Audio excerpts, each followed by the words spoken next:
r/nosleep. Hosted by you/nslewis. My neighbor has been mowing his lawn for 12 hours straight. Part 1. It started at 4:43 a.m. The noise jolted me awake. It sounded like there was a giant truck revving its engine right there in our bedroom. Exhaust fumes wafted in through the open window. It was a bad way to start the day. "What is that?" moaned my wife. We'd both slept poorly, because our daughter had crawled into our bed at 1 a.m. and kept kicking us in the face until we were both half hanging off the bed while she snored away. "Start of the apocalypse," I groaned. "Go back to sleep." "No way can I sleep through that racket," said Vanessa. She rolled out of bed and shut the window. That helped a little, but it still sounded like war out there. She pulled the curtains back and looked through the window. "It's the fucking neighbor. Mowing his lawn. Before the sun is up. We need to have a heart-to-heart with him. Let him know that's not okay." Keegan, our daughter, woke up crying. "Guess that's that," I muttered, getting out of bed myself. "I'll go talk to him after some coffee." "Bring me some too," said Vanessa. "Papa, bring me some Smarties," said Keegan. No Smarties for breakfast. Banana. Or toast. But not Smarties." "Fine," huffed Keegan. "Toast. Cut into shapes." I sighed. This was really the last thing I wanted to be doing at 4:45 on a Saturday morning.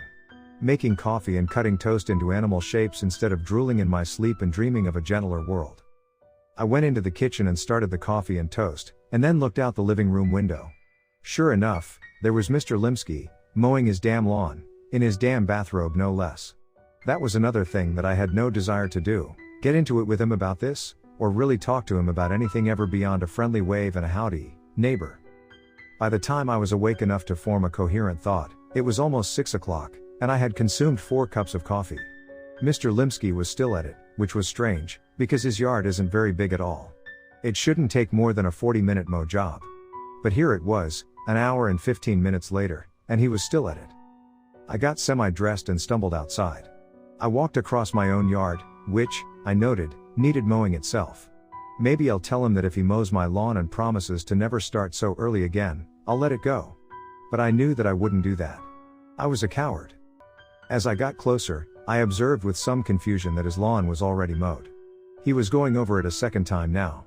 I walked up to our property line, denoted by the contrast between mowed and unmowed grass, and started waving my hands in the air, waiting for Mr. Limsky to notice me. He never did. He just stared straight ahead and kept pushing the mower. "Hey," I shouted. But it was no good. I could barely hear myself, and so I knew that he wouldn't be able to hear me from across the lawn, right behind the lawnmower. God damn it. I walked across his yard until I was right behind him. "Hey." "Nothing." I tapped on his shoulder. "Nothing." He just kept pushing the lawnmower onward over the already mowed lawn. I didn't know what to do. "I'll catch him after he finishes, I guess. He's in the zone." I shrugged and was getting ready to turn back to my house when I saw a trickle of what was presumably urine run down his bare leg. Jesus. I went back to my house and opened the door. Vanessa was reading a book to Keegan. She stopped when I came in and looked up. "Well?" He couldn't hear me. "I'll go over there once he stops." He's got to stop sometime, right? And, well, I'm a little worried about him honestly. I saw him, wet himself. "Mr. Limsky peed his pants?" asked Keegan. She started laughing. "Well, that sometimes happens, kiddo," I said. "You used to do that. We do that a lot when we're kids and then we don't do it for a while and then when we get older we sometimes do it again." That gave her something to think about anyway. "Ha," said Vanessa. "There's more," I said. "He's already done with the lawn. He's just going over it a second time." "Maybe he missed a few spots?" "Nope. It's perfect. Not a blade of grass higher than any other blade of grass." Said Vanessa.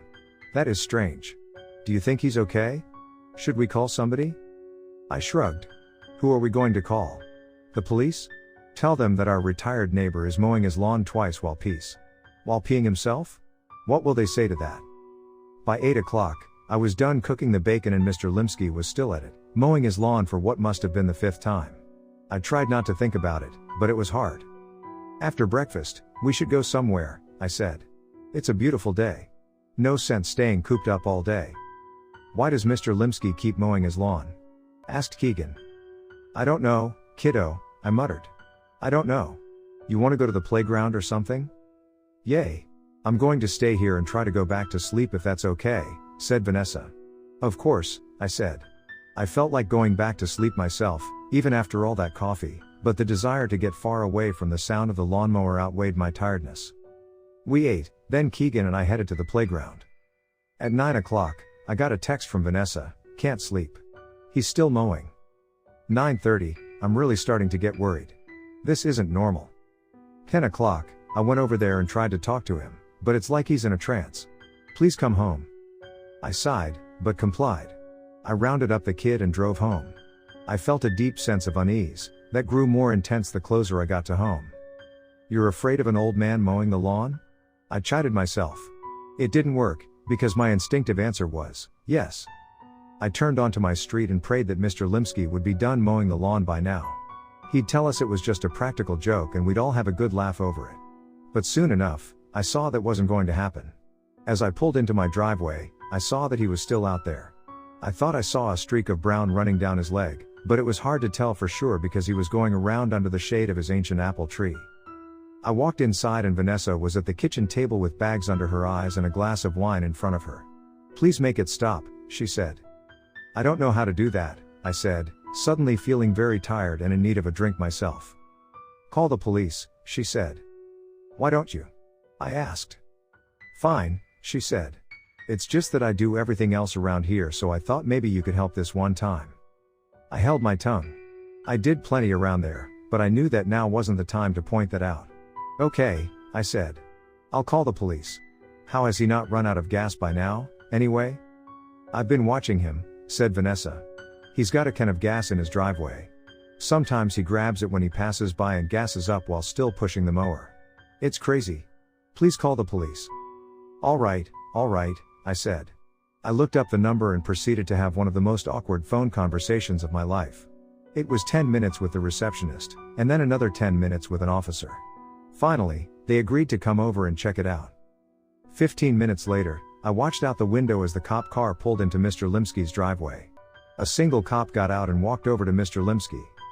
The cop was waving his hands and shouting, but it was no good. Then the cop grabbed Mr. Limsky's shoulder and spun him around forcefully. This caused Mr. Limsky to finally let go of the throttle, and for the first time all day, the lawnmower stopped moving. It was still running though, because he had taped its safety shutoff down.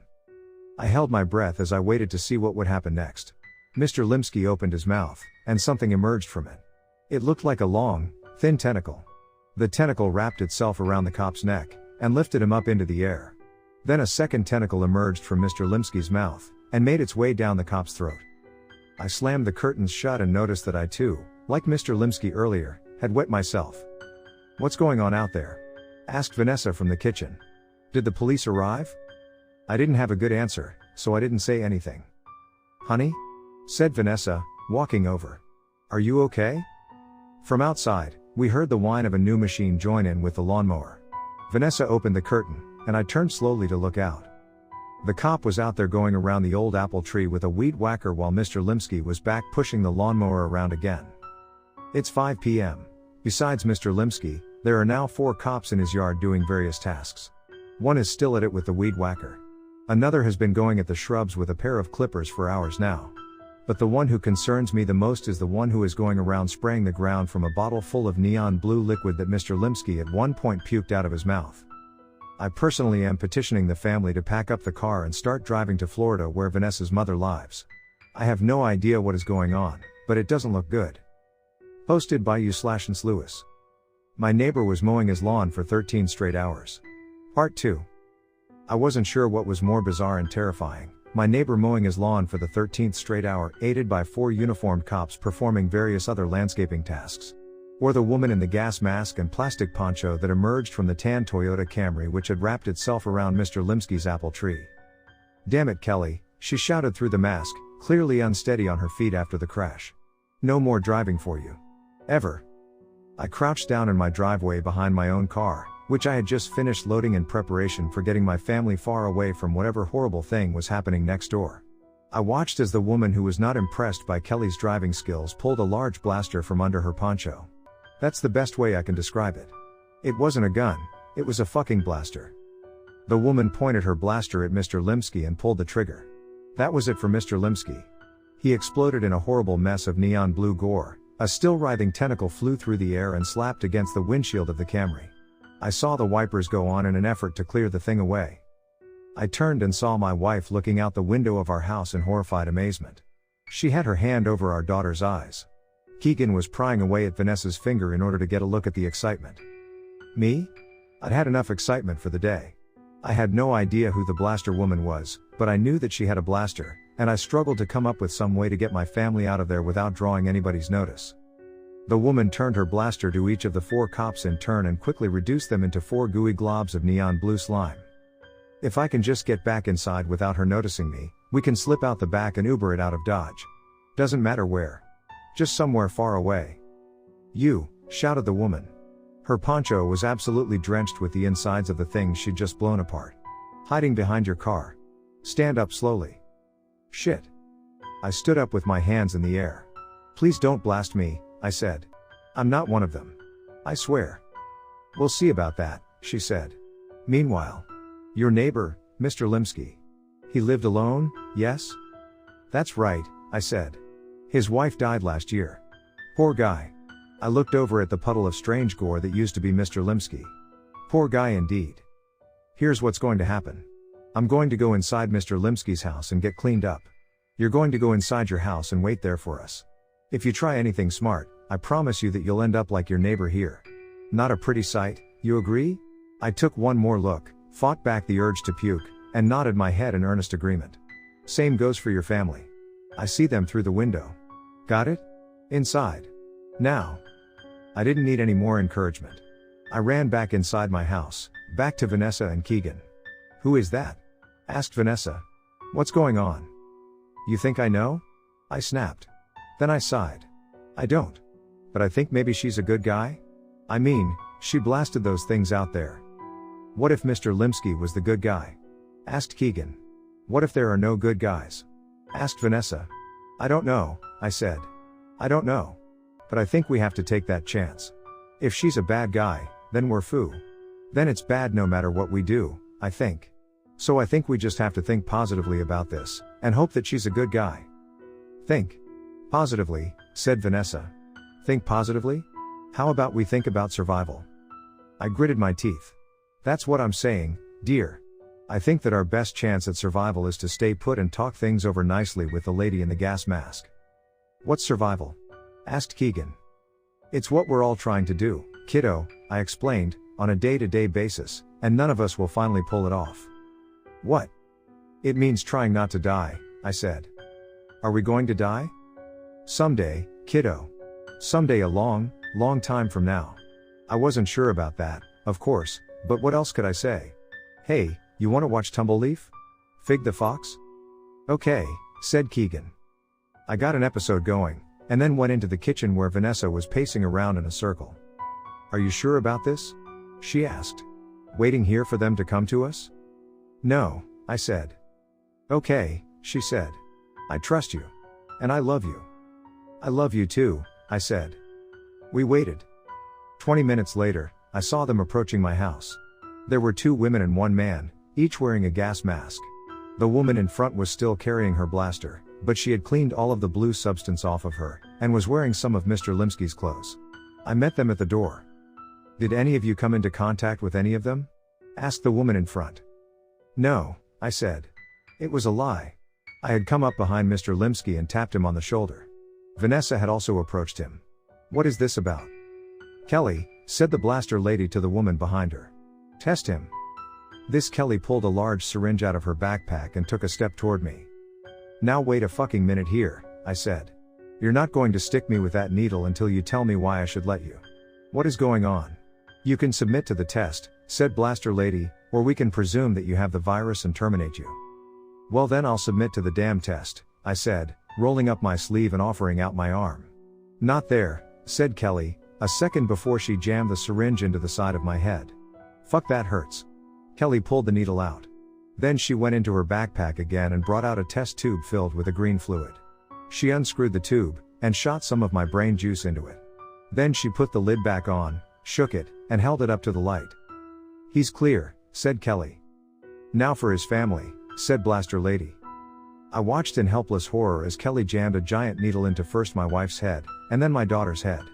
Keegan couldn't stop crying, and it made me sick to my stomach. They're all clear, said Kelly. We're clear, I said. Now do you want to tell us just what the fuck is going on? Let's start with who the hell you all are. I'm Kelly Raymond, said the one with the needle. My boyfriend got turned into a zombie. Like Mr. Limsky. But a little different. I had to keep cutting off his fingers. Zombie, I said. You had to keep cutting off his fingers. Of course. You can call me Allie, said Blaster Lady, taking off her gas mask. The others did as well. And yes, zombies. They are real, and the virus is growing stronger and more unpredictable by the day. Okay, I said. Zombies. I looked to the man in the group. And you are? Martin Henwood, said the man. I was a former colleague of your neighbor, before he retired. Ah, I said. Mr. Limsky was a coroner, I want to say? Mortician, said Martin. And he was a true artist. Which is why I had to call him out of retirement for my latest job. Martin was obviously upset, and fighting back tears, but he went on. A body came in for burial. The dead woman had apparently murdered her boyfriend in a particularly brutal way.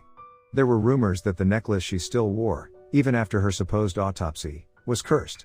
It was a strange case indeed, because for starters, I saw no sign that an autopsy was ever performed.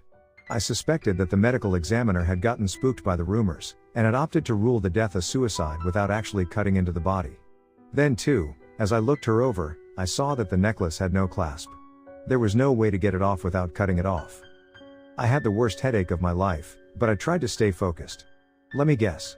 The necklace made her a zombie? We think that's the case, said Allie. Tell him what happened next, Martin. Martin cleared his throat. Well, I thought the whole matter was nonsense. A cursed necklace? I'm a man of science, not superstition. Or I was. When I started the embalming process, that's when I began to think twice.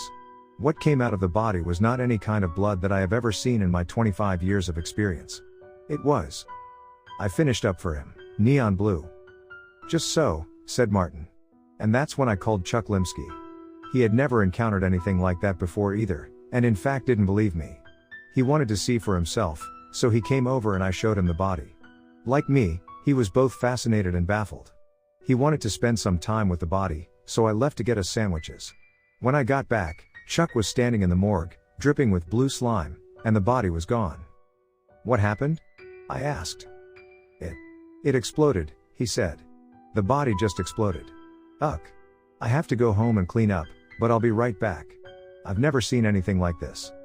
He left, and that was the last I saw of him until. Martin trailed off and broke down into sobs. We caught up with Martin shortly after, said Allie. We had heard about the case of the necklace girl, and thought it smelled strongly of zombie. Martin told us what had happened, and brought us to Mr. Limsky's house, and now here we are, in your living room.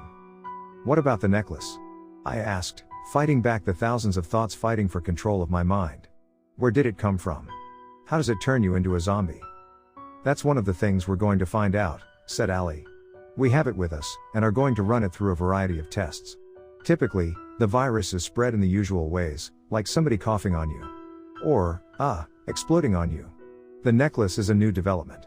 We are seeing a lot of new developments. We have been dealing with the basic zombie virus for some time now, and containing it well, but now things have changed. Our ultimate goal is to find a vaccine for the new super strains, but first we need to fully understand what we're up against. I looked over to the couch across the room, where Keegan was sitting on Vanessa's lap, still watching Fig the Fox. Vanessa was listening intently to our hushed talk, and I could see the terror etched into her face. I'm sure it was etched into mine as well. It's not safe for you here anymore, said Allie. The people I used to work with. Yes, they are concerned about the zombies, but they are just as concerned with people finding out about the zombies. They are ruthless, and will be here within a day or so. Besides, we need a new ride, since Kelly wrecked our car. She is never allowed to drive again. I happen to notice that you have a nice, roomy SUV out there. That could fit us all. And it will. We'll rest up for a few hours. Then we'll torch Mr. Limsky's property. Then we hit the road. It's up to you. Come with us, or stay behind for them to find you. All right, I said. Let me talk it over with my wife. We're on the road now. Allie's driving. I'm obviously not going to say where we're going. I just wanted to let everyone know that the zombie apocalypse is coming if we don't get there in time.